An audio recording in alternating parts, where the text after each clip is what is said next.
More so than any league in recent history, there are a ton of league starter options to choose from. And for 3.23, I picked Poison Scourge Arrow of Menace. Now how I got here did end up being a bit of a roundabout story, going through several skill swaps and a lot of experimentation. Oh, and lag. There was quite a bit of lag, especially when I was experimenting with Ballistae and returning projectiles, so I ended up dropping both from the build. But I did get there eventually. Now I've completed all of my Void Stones and I'm farming juiced tier 16s. So it's time to talk about the build, even though not everything's finished, the gear isn't perfect, and there's still a lot of min-maxing that could be done. But let's be honest here, what Path of Exile build is ever truly finished? You can have 6 times tier 1 and there's always going to be that one corruption that could make your build 100 times better. And so if you want to know how I improve it in the future or what I'm playing next, do be sure to get subscribed, leave a like while you're down there, and for now, let's jump into it to talk about Poison Scourge Arrow of Menace using Elemental Damage Can Poison from Warden of the Magi. And that's the first thing that I want to talk about since it's what makes the entire build tick. Before you can play any version of this build, you need a Poison Berry Tincture that says all damage can poison. It specifically applies to weapon attacks. Luckily, this does count as an attack and it uses your weapon. And what that means is instead of needing to use something like Darkscorn or a very expensive Fizzbow, you can go with an Ellie bow that's much easier to roll and has higher DPS outputs. Now unfortunately, you do lose the defensive benefits from Darkscorn, so it's not entirely just upside. But it's not all downside either, since you get a lot more damage and dead enemies can't hurt you. Plus, there are other options, even if they have their own opportunity costs. Which reminds me, I'm using an unusual defensive setup here with the Defiance of Destiny amulet. This heals me for 40% of missing unreserved life before being hit by an enemy, which means if the enemy's hit is small enough, slightly smaller than 40% of your total life, that hit can never kill you. It would take you very low, and you'd heal for just slightly more, and so over time gain health rather than lose it. I'm combining this with Blood Notch, Life Gain on Hit, Instant Leech, and Recoup, since this league mechanic has been quite rippy, and I wanted to make sure that I died a minimal amount. Now, when it comes to max hit, this build is not set up for uber bossing. Especially with penetration, I'm sure they could kill me. And for that, I'd need something like the Fourth Vow and Divine Flesh, which, to be fair, you could absolutely integrate into this build. I just haven't, because if anything, this is a mapping league. I mean, the league mechanic is basically you have magic find on every build. So instead of focusing on killing bosses, I've been focusing on clearing maps. And as a result, I haven't set my defenses up to deal with things like penetration. Though, if you are clearing maps, I can face tank most empowered monsters. I say most because, there's things like minus max less recovery rate, map mods that can absolutely wreck your build, but for the most part, and most of the time, I can walk into a map, let stuff hit me, and just face tank it without issue. And so because this build is heavily reliant on Blood Notch for its recovery, you need to understand how Energy Shield works, and what else can mess with your stun threshold. So first up, my stun threshold is based off of my Energy Shield, but I don't have any Energy Shield protecting my life. This is either from having no Energy Shield on gear, or from using Eldritch Battery. It's only 2 points away, so if you need it, then go for it. It does also solve mana, which can make things a little bit easier. Whenever you have Energy Shield, it gives you a 50% chance to avoid being stunned, which is bad if your goal is to get stunned from every hit. This also enables you to do things like cast when stunned, to automate your Steelskin and Berserk. I'm gaining pretty much infinite rage from my Tincture, so I'm using Berserk. You don't have to use that Tincture, but it's a free defensive layer, it adds speed, and you get more damage, so there's no reason not to. And one other note, don't do what I did for a frightening amount of time. Don't grief yourself by having Heart of Oak. I forgot that Heart of Oak said 20% chance to avoid being stunned on it, and I thought it was just an easy, efficient way to path through and get a little extra life. Yeah, don't do that. Also, don't take Soul of a Brine King, that will massively grief you. I've been using Soul of Aracali because it's genuinely useful, but if you used Brine King early, don't forget to swap off of it. Then last up, this is a Mana Forged arrow setup, using Storm Rain and right now Tornado Shot. When you pay mana, you have a chance to trigger this bow attack. You can scale the mana cost on this to scale the damage, but that's not what I'm doing here. Instead, I'm scaling the trigger rate. So I want around 4-ish attacks per second, slightly over, and I want a very low mana cost on my mana forged arrows, which is why I'm supporting it with inspiration. It does still cost mana. Specifically, my Storm Rain costs 2 and my Tornado Shot costs 1. That's very much intentional so that it generates inspiration charges. But I also wanted it to be as low as possible because you ideally want A, to have enough mana recovery that you can pay your Scourge Arrow of Menace mana cost, plus all of your mana forge triggers, which does include, by the way, the Frenzy of Onslaught that adds another 2. And you want to make sure your mana attack, however much mana or however little mana it costs, is 3 times that of your mana forge. If you can't set that up, replace the inspiration with Life Tap. This effectively removes the cost, and it is a slight damage loss, but it means your mana forged arrows triggers immediately. And so that about wraps it up for the key mechanics. Let's move on now to talk about the skills and passives, at least the ones that I'm using for now, since it's been subject to change throughout the build. So first up, I'm a Pathfinder. Master Toxicist is really good, Nature's Reprisal is really good, Nature's Adrenaline is really good. Nature's Boon is okay. I'm currently using a whopping 2 magic flasks. I've genuinely considered going Flask Effect and Flask Charges Gained instead. It feels very weird. It feels wrong to do that. And I also kind of like the extra movement speed from a 30% increased effect on my Quicksilver. But also, at this point, it's probably optimal, since that would affect all 4 of my flasks. Though it should be noted, because I'm using a micro distillery belt, my Dying Sun is giving me +3 projectiles instead of a normal +2. But hey, even then, the additional flask charges gained does mean higher uptime. It's also why I've strongly considered taking Careful Conservationist for reduced charges used, increased charges gain, instead of this cluster. I've been experimenting with it, and I felt like the cluster was slightly more value overall. However, it feels a lot better when you take Careful Conservationist, so ultimately that's probably what's going to be in the final version of a build. Now for my Wildwood Ascendancy, you need Nature's Concoction. This is what charges the Dying Sun and gives it such high uptime. Coated Blade is what makes the build. Everything else is kind of whatever you want. If you want move speed, leave your boots open with Oath of the Magi. If you want extra defenses, go for Wildwood Blessing. Just remember you'll need an extra 20% chance to poison to make up for the Herald of Agony. If I continue to play the build and min-max it long term, I'm very likely to go back to Wildwood Blessing, as the Bark Skin feels really strong and makes me feel almost invulnerable.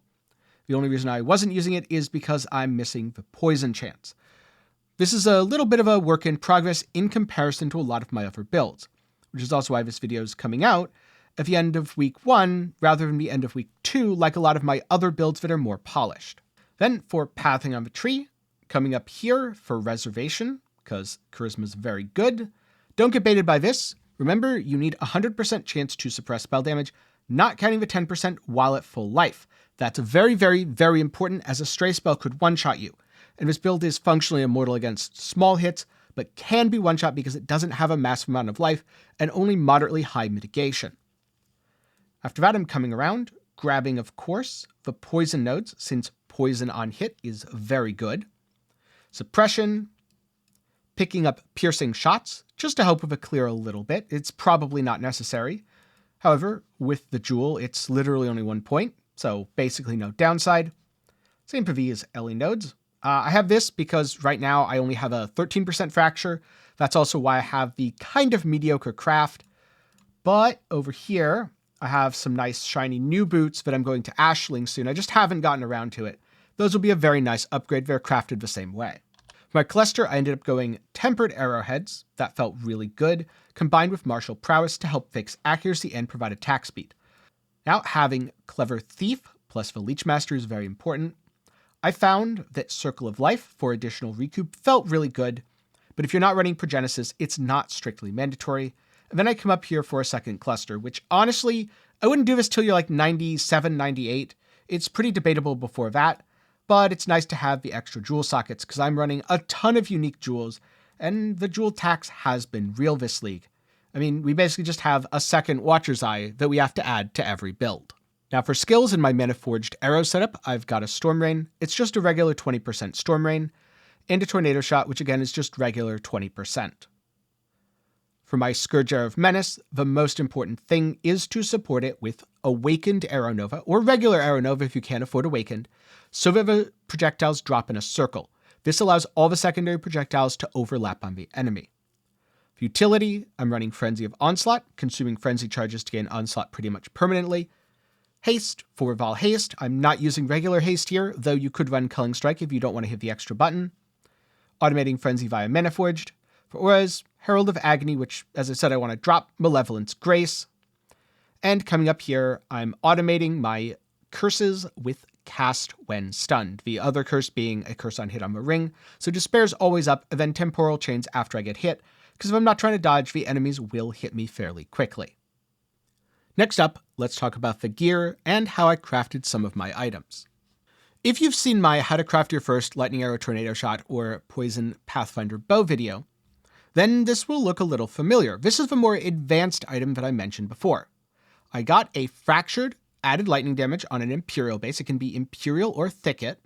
I then spammed Essences until I happened to get really lucky and hit Tier 1 as my other prefix. Then I did Prefixes Can't Be Changed, Veiled Chaos until I hit a useful suffix. Ideally, I should be on a Thicket Bow, and ideally I should have attack speed. But I should also have a +2 arrow fracture and spend significantly more rolling with prefixes. So this was absolutely good enough for now and probably good enough for forever. It is quite expensive, and if you want to know for a budget option, then check out my video. For these gloves, I got the fractured base as a drop, and I put 1 essence on it, and I hit Lightning Rest, and I said that's good enough. Ideally, I probably should roll this to be a little bit better and get at least an extra useful suffix or an open prefix. But my gear's been fine, and I'd have to find the other res somewhere, and I haven't wanted to deal with that.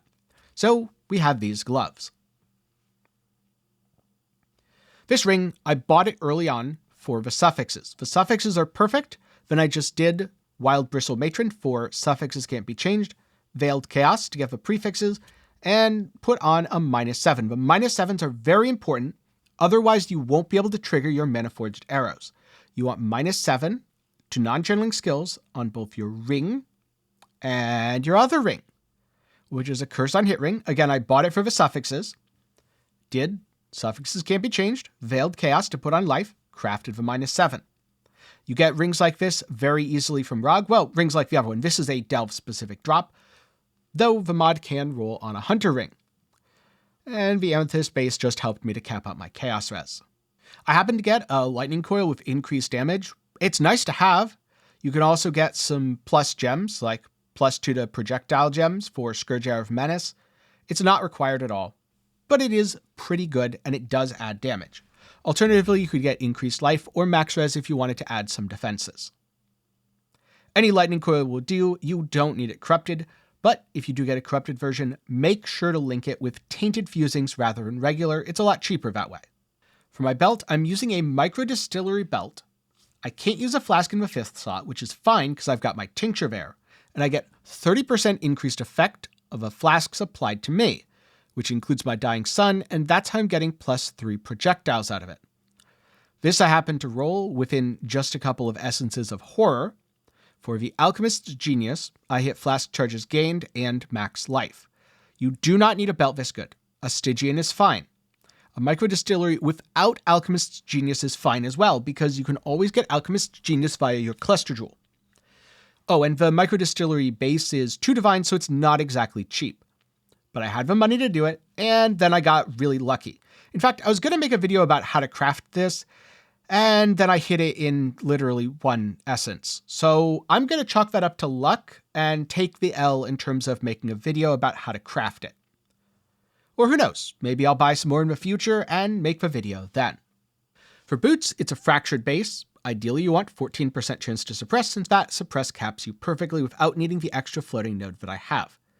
Then you roll with Deafening Essence of Torment for a chance to avoid being shocked, so that you get a chance to avoid all ailments based on your Storm Shroud. Now, if you have 59% or 60%, it's much easier to use the boots, but you can use Orbs of Conflict to elevate the Searing Exarch Implicit above Grand and roll all the way up to 44%. That way, no matter what it rolls, 56 to 60, you will be able to cap things out 100% just using these boots. I know the movement speed craft isn't ideal here, but because I had the other pair on the better suppression base, I decided to just roll with it for now. For the suffix, you want something like, well, fire res, cold res, lightning res, chaos res, any resistance. In theory, if it's a hybrid base, maybe intelligence or maybe strength, but ideally I would stick to a pure evasion base to get as much evasion as possible, not worry about the armor at all. Don't worry about attributes because you don't need dex, just get chance to avoid being shocked, fire res. If you get the life, that's cool. If not, just roll for the suffixes. Open up a prefix with something like an Eldritch Annul. Wild Bristle Matron, 4 suffixes can't be changed. Hit it with a Veiled Chaos. Unveil like movement speed onslaught, movement speed if you haven't been hit, or even movement speed avoid chilled. It's just the movement speed. Then craft life and you'll be fine. For my amulet, I'm using Defiance of Destiny for reasons that I outlined earlier with Allocates Whispers of Doom. This is the best way to get an extra layer of defense while also providing quite a bit of resistance. Higher rolls are better on the gain % of missing unreserved life before being hit by an enemy. Now this helmet's been with me for a while. The reason being, it's just too good to easily replace. It gives me Chaos Res, which I need. Both the cold and lightning do end up being relevant. The life's really good, and it even has item rarity so I get better drops. For Eldritch Implicits, it's really important to have a reduced mana cost of attacks. Now, I like the Fizz taken as fire, both as a craft and an implicit, but this is a place to get a Pierce if you don't have a Thread of Hope. And you can also get some various options for damage as well. Socketed mana cost of attacks is what lets your Mana Forged arrows function, so you're definitely going to need that one. But the rest is kind of whatever you need on your character. Again, you can go hybrid bases if you really need other attributes, but I would try to avoid that. And so far I haven't run into too many problems, even having not fixed my attributes, but I would genuinely like to use a level 20 steel skin instead of a 13 I have, so if I continue to play the build, improving my strength is going to be on the menu, probably because I can drop int from my ring, replace it with strength, get, strength, despair, accuracy, roll the prefixes, and we're good. Last up my quiver, I bought this base early on for about a divine. It was a very good buy of a time, and I'm sure they're much more expensive now.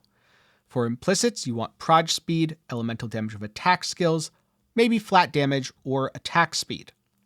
Then the damage over time multiplier with attack skills is ideal, and I rolled it with Essence of Torment. The best possible suffix would be to roll with Essence of Torment until I get +1 proj. Then, I'd need an open suffix. To craft, cannot roll attack modifiers. I could then slam on, max life, and increase damage with bow skills. If it didn't work out, I could safely annul and just replace the cannot roll attack or reroll the item, depending on the cost of essences, whenever I need. Repeat that until I have 2 good prefixes, then craft the last suffix with whatever I happen to need as a filler, such as the strength here, which again is because I really should have strength on my ring, and I just don't. So coming over to my tree, let's look at jewels and clusters. I have a That Which Was Taken. The most important mod is the increased poison duration for each poison you've inflicted. It's 100% poison duration. Now, the effect of Onslaught, hexes can affect hexproof. Those are really nice. I'm not actually using the projectiles, have a chance to be able to chain. I tried it for a little bit, but it just didn't feel worth using chain support. Maybe I'll experiment again with Awakened Chain in the future. But the very bottom mod is the one you absolutely need. The rest is icing on the cake, which I happen to pick up. I'm using a large Thread of Hope here. It's nothing special. For my clusters, I'm actually using Martial Prowess, Tempered Arrowheads, and Broadside on both, so that I can get the accuracy from Martial Prowess. Then for mediums, I wanted 1 flask cluster. It just made the flask uptime feel a little bit better. And like I said earlier, I probably want to improve that with Careful Conservationist as well. And for my other cluster, I have Circling Oblivion for damage and Flow of Life for defenses.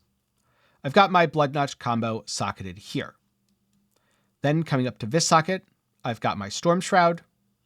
And coming up to here, again, another copy of the cluster. We've got Flow of Life, Wasting Affliction this time.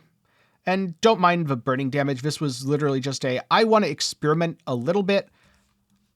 I'm going to take it out, go back to Careful Conservationist. I bought just the cheapest cluster I could with the nodes so that I'd get a really rough idea of how good the notables were. Turns out the flash uptime just feels way better, especially on single target. And then we've got Phoenix Mark, which is my Corrupted Blood Jewel, and my Watcher's Eye, which is really just for the Malevolence. Though the cooldown recovery on movement skills while affected by haste is relevant because I use Val Haste, so I can't complain about that. For flasks, Silver Flask with Evasion rating, Taste of Hate for defenses, Jade Flask with attack speed for damage. This could also be reduced effective curses on you, and honestly probably should be.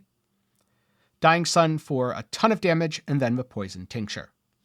So that's just a little bit about how I crafted or purchased some of my gear. If you need a cheaper quiver alternative, pretty much any LE damage quiver with dot multi attack speed or damage with bows, weapon elemental damage, or elemental damage with attack skills, those things are all great, and if you can get attack speed, that feels good, but you definitely don't need it. Project speed also feels good, but you don't necessarily need it with Scourge Arrow of Menace, though I'd actually kind of like it as a suffix here, instead of a crit chance with bows that does absolutely nothing. So where would I scale the build if I was going from here? Honestly, there's a lot of different avenues. For example, let's say I wanted more damage. Well, one of the easiest ways to get more damage would be plus to number of projectiles.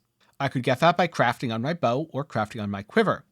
I could also get chance to poison and drop Herald of Agony, either for a flat aura that adds damage, such as Wrath or Anger, because yes, that would scale my damage, all LE damage can poison, or alternatively, just run haste, which would feel really, really good, and honestly probably is the route I'd go if I picked up another offensive aura. On the other hand, if I found out I was dying too much, I could pick up a defensive aura like Barkskin. Another way to scale my build would be to replace my helmet. Something like a Blizzard Crown adds cold damage to attacks, or cold damage to everything actually, in exchange for your hits treating enemy cold resistances as 10% higher. I don't care about the hit damage, so I could use it and have effectively no downside. The only problem with using a Blizzard Crown is then I'd lose out on the mana to attacks, so I'd have to fix that some other way.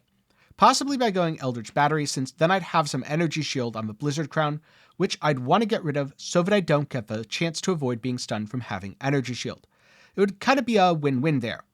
Now, I don't exactly know how that interacts with Mana Forged Arrow and how I'd have to set that up, so I'd take Eldritch Battery with a little bit of caution. Though, if you put Life Tap on the Mana Forged Arrows, you technically don't have a mana cost, and it triggers all the time, which could be a way around that problem that I just haven't explored, since Inspiration worked better in my current setup. I'd also replace the boots with the ones that I already rolled, and roll my gloves into something a little bit better, probably trying to cap out my chaos resistance between replacing gloves and helmet.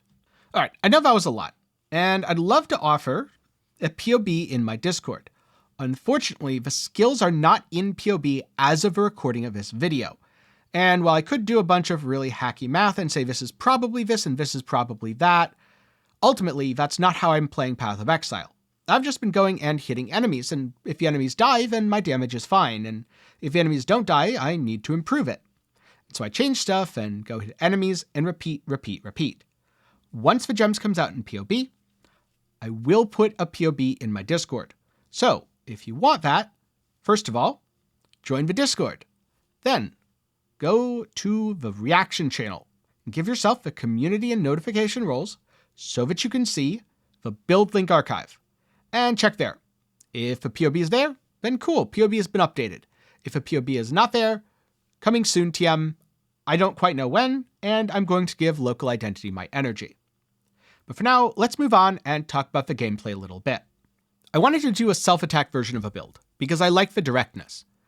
If you're using a ballista setup, you have to drop the ballista, wait for the ballista to attack, wait for the projectile to land, then wait for the poison to kill the enemy. That's several layers of delay. If you're attacking yourself, you do still have some layers of delay with the projectile landing. That's why I added Tornado Shot on the Mana Forged Arrow to add some immediacy. And the poison still has to do its work, but it should do its work quite quickly. One thing you will notice from the gameplay footage is I'm not really standing there shooting enemies until they die. That's because my poisons last several seconds and often stack more than an enemy's total life almost instantaneously. So if I stand there and wait for them to die, my map clears much slower. Instead, it's optimal to tap your attack a couple times and keep running. Rely on your Mirage Archer and your Mana Forged Arrows triggers to do most of the heavy lifting. And remember, the poisons will do their work over time. You just have to be a little bit careful, because sometimes if things die behind you and drop good loot, if you're not paying attention, you will miss it. Have good loot filter sounds, and you'll be okay, and don't go so fast that you're 2.5 screens away before the thing dies. What I've ended up doing most of the time is clearing out the map quickly and then going back and looting. Yes, it's kind of a boring minute just clicking all the loot, but it's City Square, so it's a giant circle. I don't have to go all that far, and I found this is much more efficient than trying to loot, kill, and deal with enemies all at the same time. The other thing that's a little bit unfortunate about this build is the lag. There was quite a lot of it when I was using returning projectile support. I don't know if this is a problem with my specific computer or if this is an optimization problem for the game, but either way I learned very quickly that I should not be doing that. So while I think technically Nimbus could be ideal for the return projectiles, I just don't want to touch returning projectile anything with a 50-foot pole at this point, because it's just been a somewhat traumatic experience. Though hey, if you're not having those traumatic events, maybe it'll work perfectly for you, in which case I would recommend Nimbus as a best-in-slot ring. And if you're using Nimbus, you might want to drop the Storm Rain, though in my experience, Storm Rain has been the highest single target DPS output. I don't know if his build is dot capped, and honestly it's not really set up as an uber boss killer anyway, so it doesn't matter. But what I do know is I can kill triple empowered enemies, and they're honestly not that bad. Though it does get a little iffy if Delirium's active. As a League starter, it's been an excellent overall choice. Once I dealt with the lag, the build was a joy to play, especially swapping to self-attack.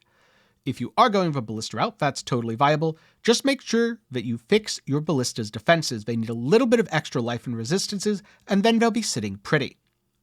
Oh, and by the way, Artillery Ballista, great choice early on, especially if you're leveling the build. The other thing to remember is even though all of your damage can poison, it doesn't innately have a 100% chance to poison. So you need chance to poison on hit, a large amount of which can be found on your bow. That's simply one way to do it. There's plenty of others, including the Herald of Agony route or some passives on the tree, both of which I've done at different times. And last up, you're tankier than you look, but also squishier than you look. This build is functionally immortal to a lot of things, but it can get one-shot, and it can get wrecked by damage over time. Damage over time bypasses a lot of things like recoup and the on-hit effective recovery from Blood Notch. Since you're not getting hit by the dot can't stun you, therefore it can't trigger Blood Notch. On the other hand, giant single hits like boss slams can just straight one-shot you. But for anything else, even though you only have around 4,000 and change life, you'll just be sitting there letting 8 Abyssal Soul Eater monsters beat on you, and your health doesn't move at all. I've experienced this plenty of times, and it's really, really cool. So the build's both deceptively tanky and a little bit squishier than you'd expect, given the general tankiness. But that said, I'm curious, when you experiment with a build, what do you tend to do first? Personally, I always start by adding a couple extra layers of defense. If the enemies can't kill me, I'm probably in for a good time. And if I feel like I'm a little too slow or a little too low damage, well, number one, investing more currency into the build can fix that, or alternatively, number two, if I don't want to invest the currency, or just feel I don't need the extra defenses, I can always drop those layers later. But I'd rather die once every 10 maps and level up to 98 doing Juiced Abyss content with empowered monsters everywhere than I would dying 2 times a map, but getting twice as much loot in that map, aka playing Magic Find.